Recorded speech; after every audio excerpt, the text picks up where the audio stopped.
Mastering JavaScript if statements and logical operators with Buckshot Roulette game project. We will write a game logic that is similar to Buckshot Roulette. During this project, we will go over a lot of different topics and details. Let's get started. Let's start from the variables. In this game, we will have two characters, main player and dealer. And they both have limited amount of lives. Our first variable will be player's life amount.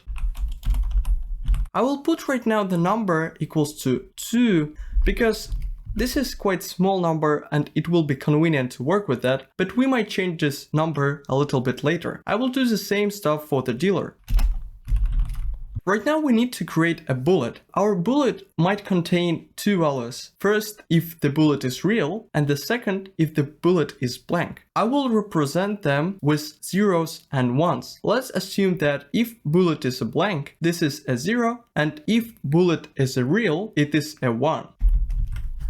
You might also ask why we don't use boolean values like true and false in this situation. And this is because in the future, we don't want to assign the bullet manually to the number of 0 or 1. We want to make a random function that will assign these values for us. When we make a choice where to shoot, we will not know if there is a bullet or not. Our last variable will be player's choice. At this point, I might manually put true or false value in this case. So let's agree that true means choose the dealer, so shoot the dealer, and false means shoot yourself. Let's create a game loop. When we get the input, we should actually analyze and give some result. Let's create the first if statement. For example, it might be the if statement where player choice is true, which means that shoot the dealer, our target is a dealer, and our bullet is 1, which means that bullet is a real. So I write that if player choice equal to true and our bullet equal to 1, then I will put a curly braces and it means that I can write something. For example, console.log this value.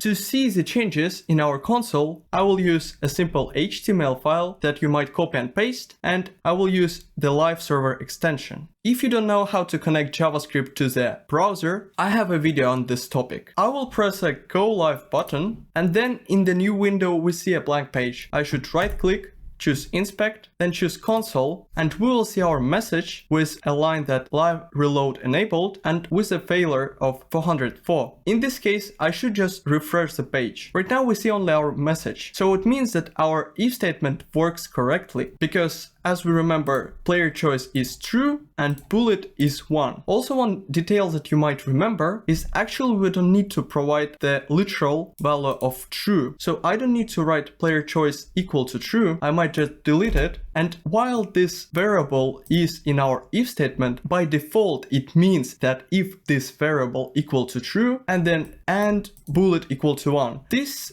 thing and the previous one are the same, and that's the reason why I might delete it.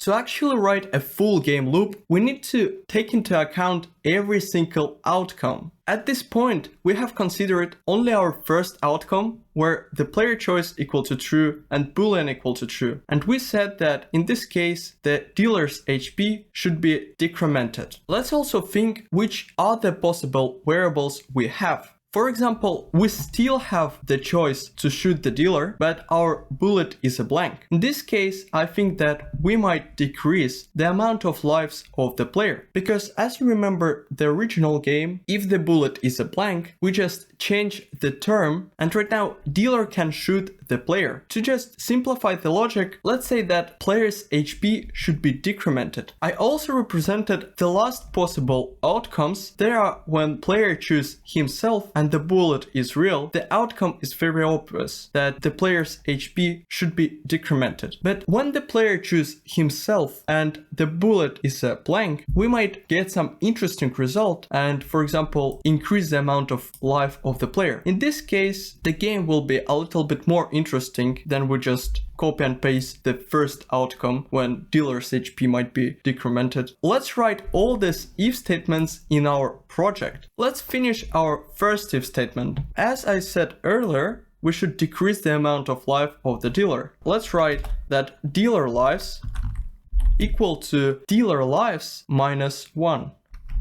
If we put numbers, so right now dealer's life is 2, our dealer lives variable equal to 2 minus 1, which gives 1 as a result. And if we have number 1, 1 minus 1 will give the amount of lives to 0. With every iteration, we will decrement the amount of lives of the dealer. Let's also print another message. For example, you hit the dealer and dealer loses a life. And to make it more interesting, I would recommend you to use emojis that you might just copy and paste from the internet. I personally like to use this website because I can easily copy and paste every single emoji that I want. The next condition that we might write is when the player choice is true, he's still shooting to the dealer, but the bullet is a blank. To cover every possible outcome, I will use else if blocks. Let me explain. If you have only 2 possible outcomes, you might write if and then else.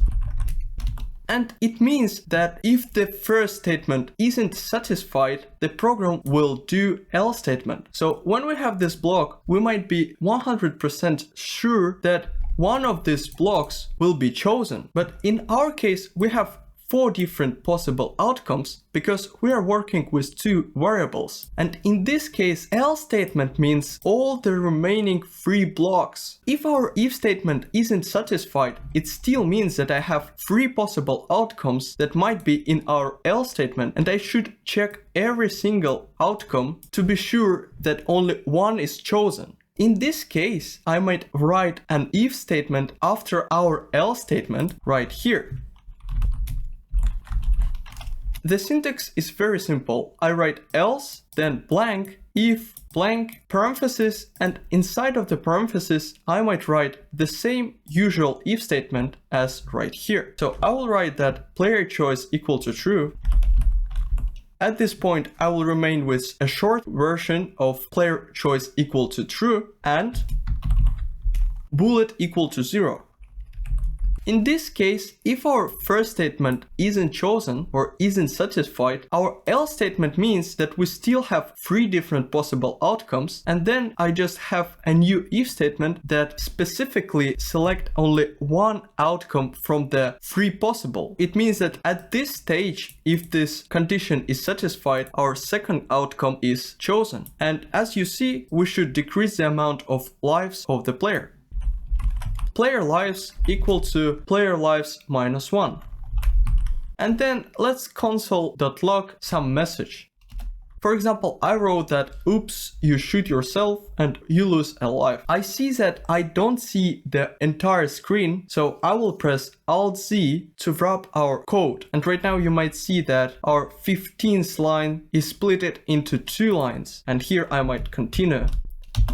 Don't be misled by this double line. If I expand our page, we see that our 15th line is still 1, and this is the same as usual. But at this point, I just don't have enough space for this 15th line, and this is the reason why if I wrap the page, it will be divided by 2 lines. I delete this figure brackets because we should continue from the same yellow bracket that we have in the first column. Here I will continue with the same else if block. Our else statement means that right now, if both these conditions aren't satisfied, it means that we still have 2 remaining ones, and I still should clarify which condition I want to choose. For that, I will write a new if statement.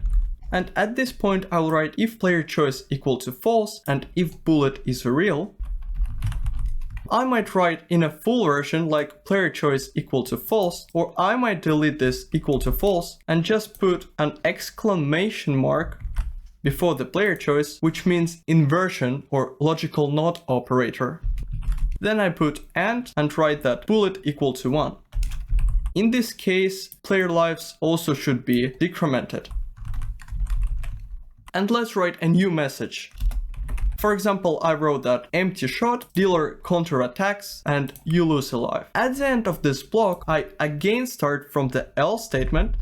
At this point, it means if this all previous checks aren't satisfied, in this case the remaining one is only 1. And it means that I shouldn't even clarify any additional details, and I might be sure that this else block means that player choice equal to false and bullet equal to false. In this case, as you see, we should heal our player. And let's also write a new message. I wrote that lucky break, you gain an extra life. Let's also check if it works. I will change the bullet to 0, save the file, and yeah, we see another message. I also might change player choice to false. And right now we have lucky break because bullet is 0 and player choice is false. And let's return back bullet to 1. And right now we have our third condition that dealer counterattacks and you lose a life. Right now we are sure that all these checks, all our game logic loop is working, and we might just copy and paste it to create a second cycle. And again, if you see this structure that starts from the if statement and finishes with else statement, no matter how much branches we have inside of it, our program will definitely choose one of the options. It means that it will react the user's input and it will change the current condition of the game. By other words, it will interact with a player. Right now we have 2 cycles, but our player can't actually communicate with the game. So let's change this variable into confirm function. If you don't know how confirm function works, you might watch my first project of the game development where I have used this function and explained all the details that you should know. Inside of the confirm function, I put a message where I ask a player, where do you want to shoot? And I also gave some instructions. OK button means shoot the dealer and cancel means shoot yourself. If I save the file, we see this pop-up message and I might choose, for example, shoot the dealer. And we have 2 the same messages that you hit the dealer and dealer loses a life, because when I pressed the OK button, I assigned the true value for the player choice and we see that our bullet is 1. That's very logical why we had this condition, our first branch. But we shouldn't see both conditions or the entire game after our first choice. We should actually reassign this variable after every single cycle. I might just copy this line without let keyword and put it after our first cycle. I also want to write some comments to differentiate the cycles.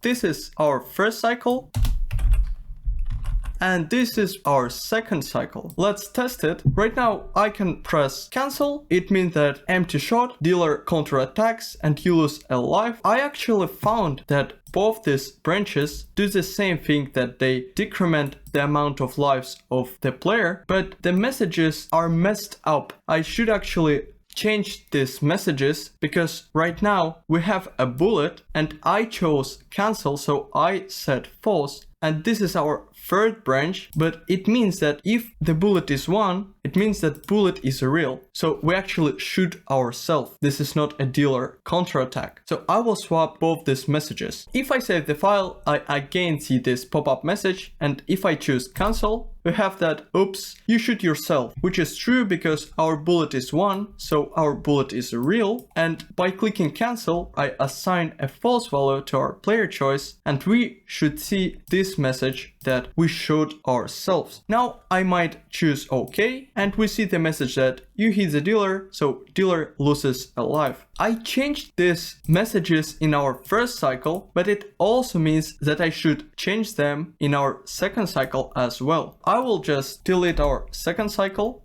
copy and paste our first cycle. Let's also check. If I choose 2 times cancel, I should see the same message in the console. Right now we might press different buttons, but we don't have any purpose in our game. So we should establish a specific goal. Let's delete our second cycle to better understand what happens. And after our first cycle, let's actually write a winning check. I again wrote all the possible outcomes that might be in our game, and let's start from the end. If player lives more than 0 and dealer lives more than 0, it means that we should continue the game. It means that both player and the dealer are alive. And we also have impossible action for our game when the player lives equal to 0 and the dealer lives equal to 0. So we should prevent this outcome. And there are actually only one condition for player wins and one condition for dealer wins. If the player lives more than 0 and dealer lives equal to 0, it means that player is alive and he is the winner. And if dealer lives is more than 0 but player lives is equal to 0, it means that the player is dead and the dealer is a winner. Let's write both these conditions after our first cycle. I will start from the player win if player lives more than 0 and dealer lives equal to 0. So it means that player wins and we should write this message. I wrote that congratulations, you killed the dealer. And let's also write a second if statement. So I will write it separately and let's check that if player lives equal to 0 and dealer lives is more than 0, so it means that we are dead. I wrote a message that game over, you died, and dealer wins. To test our winning condition, we should decrease the amount of lives of the player and of the dealer because we have only one cycle, and after each cycle we might decrease only one life. So I changed the amount of lives of the player and the dealer, and right now if I press OK, we see that you hit a dealer and congratulations, you killed the dealer. And if I choose cancel, we see that you shoot yourself and game over, you died. If we want to create a second cycle, we actually need to copy and paste all the code that we have because we should check the winning condition after every single cycle. I will copy and paste it. And I might return back the amount of lives and check our game. I will press OK and we see that you hit the dealer and then you again hit the dealer because we forgot to reassign a player choice. Again, I should copy this line, paste it before the second cycle, and right now if I save the file and choose OK, we can make a new choice. I will press OK again and we see our winning condition. Let's try to add more cycles. I will just copy the second cycle, paste it, and rename the counter of the cycle. Before I continue to copy and paste additional cycles, I want to show you one problem that we have. I refreshed our game, I choose OK, so you hit the dealer, dealer loses a life, and right now he has 1 life. I can press OK again, and we see that congratulations, you killed the dealer, but we have a new pop-up message, and I should choose something, for example cancel, and we have the congratulations message again. Why it happens? If you look at our scheme, you might see that we want to continue the game only if players' lives more than 0 and dealer's lives more than 0. We don't have this check. So when we have our winning check, we're checking for these two outcomes. And then they don't prevent the last outcome that we should finish the game. The easiest solution is to add this check before every single cycle. Let's go to the first cycle and write if player amount of lives is more than 0 and dealer amount of lives is more than 0. In this case, we want to continue the game. But what it means? It means that we want to continue our checks and reactions on the inputs of the player. I should just take all this logic that reacts on the input. I can cut it with Ctrl X and put it inside of our new if statement with Ctrl V. And we see that this block is inside of our if statement check, and it means that we will react on the input of the player only if both player and the dealer have amount of lives more than 0. Right now, again, we should delete all our previous cycles and replace them with this new one. I will delete this game pattern from the second cycle and from the third one. Right now, I might just copy and paste new cycles instead of the old ones. Let's save the file and check if it works.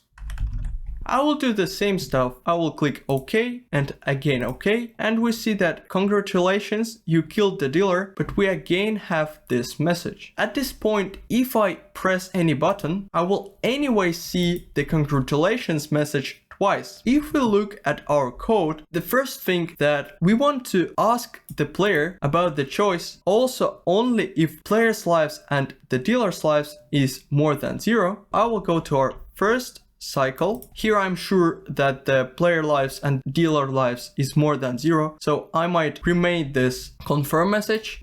I should go to the second one and put this message inside of our if statement. I'll do this by Alt and down arrow. Right now we have our message inside of our if statement. I create some additional spaces that we might better distinguish these blocks, and I should do the same process with the first cycle. There's also one problem.